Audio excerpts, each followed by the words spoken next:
Bismillahirrahmanirrahim. Assalamualaikum warahmatullahi wabarakatuh. Kembali lagi bersama saya Jafar As-Shadiq. Pada video kali ini saya akan berbagi pengalaman saya ketika saya melakukan proses BAP paspor. Nah, BAP paspor ini terjadi jika ada 3 hal. Yang pertama yaitu jika kita kehilangan paspor, lalu yang kedua paspor kita rusak, lalu yang ketiga kita ingin mengubah data diri yang ada di dalam paspor. Nah, perubahan data diri ini meliputi perbaikan nama, lalu perbaikan tanggal lahir atau perbaikan tempat lahir, lalu juga jika terjadi penggantian nama. Nah, pada kasus saya melakukan perbaikan nama saya karena ada sedikit perbedaan di paspor saya dengan ijazah saya. Contohnya kalau di ijazah saya namanya Jafar, kalau di ijazah Jafar. Nah, kalau di paspor saya tulisannya jadi Jaffar. Nah, itu ketika saya ingin samakan dengan ijazah, kita harus melalui proses BAP terlebih dahulu. Nah, untuk hal-hal yang harus dibawa ketika kita proses BAP, khususnya yang kasus perubahan data diri ya, baik itu perbaikan nama, perbaikan tempat tanggal lahir, ataupun penggantian nama, itu kita harus membawa yang pertama paspor asli yang terakhir kita punya. Lalu kita harus membawa akte kelahiran yang asli juga. Lalu kita bawa KTP, lalu ijazah kalau bisa dari SD sampai SMA. Nah, dan yang terakhir yaitu surat keputusan pengadilan untuk kasus di mana teman-teman mengganti atau melakukan penggantian nama.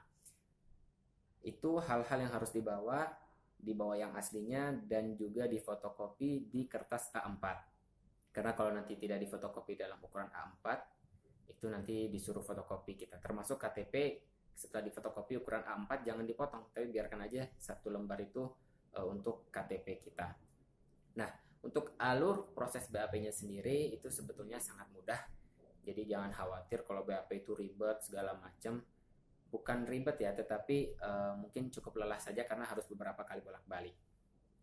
Nah, yang pertama ketika kita ingin proses BAP, kita datang ke kantor imigrasi. Nah, perlu diperhatikan untuk proses BAP ini kita hanya bisa melakukan di kantor imigrasi terakhir paspor kita dibuat. Kayak saya itu buat paspor terakhir di Jakarta Selatan. Nah, di Jakarta Selatan itu ketika saya ingin BAP ya berarti harus di kantor imigrasi Jakarta Selatan lagi. Tidak bisa di tempat lain. Dan juga sebagai pengetahuan teman-teman, untuk proses BAP yang di kantor imigrasi Jakarta Selatan itu hanya bisa dilakukan di kantor imigrasi yang di Warung Buncit. Jadi dia punya 3 tempat. Nah, yang bisa dilakukan BAP hanya di kantor imigrasi Jakarta Selatan, Warung Buncit. Untuk alur proses BAP sendiri, teman-teman tinggal datang saja, tidak perlu mengambil antrian di aplikasi online imigrasi ataupun di websitenya, karena BAP ada jalur khusus. Teman-teman datang ke kantor imigrasi, lalu bilang, saya ingin BAP, nanti akan diberikan antrian nomor urut BAP. Namun sebelumnya teman-teman bakal diperiksa dulu berkas-berkasnya, maka dari itu yang tadi saya sebutkan mohon dibawa. Setelah diberikan nomor antrian, nanti teman-teman akan diarahkan ke ruang BAP. Nah, di ruang BAP itu teman-teman jelaskan mengapa mau melakukan proses BAP ini. Apakah hilang, rusak, atau ingin perubahan data. Nah, ketika nanti di proses BAP itu teman-teman akan diwawancara. Nah, di poin ini teman-teman harus jawab sejujur-jujurnya. Jangan meragukan pihak imigrasi karena itu mempengaruhi hasil BAP nanti. Kalau misalkan memang harus disebutkan permasalahannya, disebutkan saja karena itu untuk mempermudah teman-teman. Jangan sampai nanti teman-teman karena berbohong akhirnya malah jadi masalah lagi. Lebih baik jujur saja. Nah, setelah wawancara nanti akan keluar hasil berita acara penyelidikan atau BAP tadi. Dan di situ dia melampirkan semua hasil wawancara kita dengan petugas imigrasi tadi, dan di situ nanti kita tanda tangan. Setelah kita menandatangani itu, nanti berkasnya akan diurus ke pihak imigrasinya lagi, dan kita nanti di situ akan diberikan seperti surat pengantar bahwa kita sudah melakukan proses BAP. Nah, kertas itu jangan sampai hilang ya, harus disimpan. Biasanya secari kertas, lembar kertas, nanti di situ ada tulisan hasil BAP, misalkan seperti itu. Nah, setelah diberikan kertas itu, teman-teman nanti akan disuruh datang kembali ke kantor imigrasi tersebut. Kalau untuk saya waktu itu saya menunggu hampir 15 hari. Jadi ketika saya datang tanggal 1 misalnya, saya akan diminta datang kembali di tanggal 15-nya. Itu untuk mendapatkan hasil BAP. Hasil BAP itu yang tadi sudah kita berikan tadi.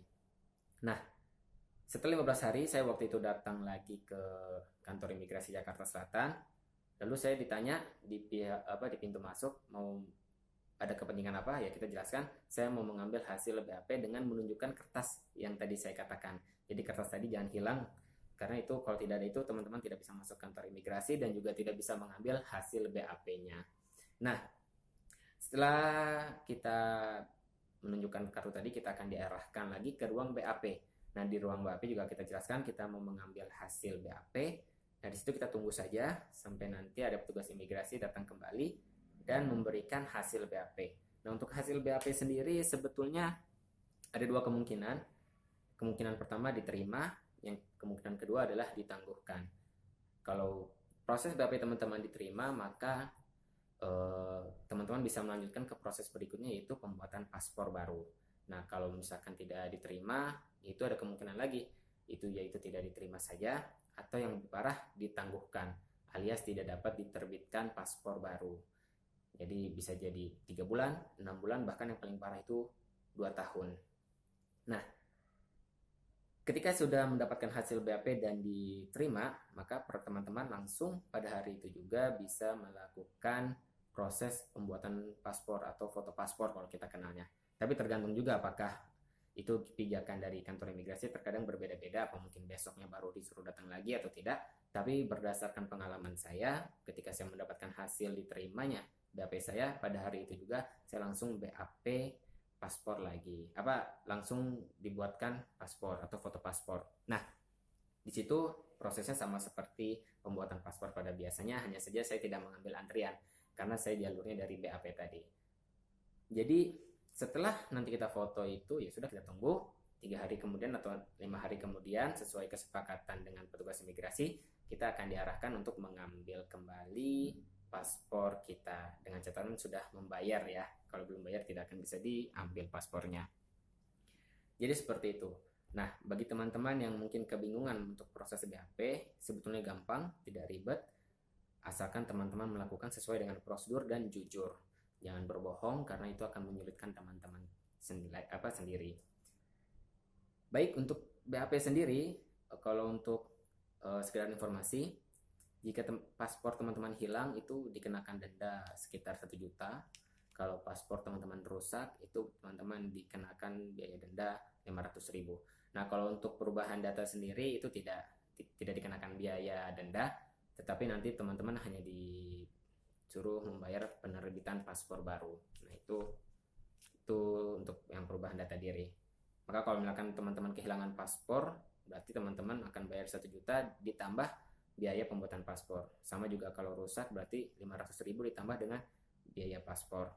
Nah, untuk pembuatan paspor sendiri nanti teman-teman silakan pilih untuk mau paspor elektronik ataupun paspor biasa.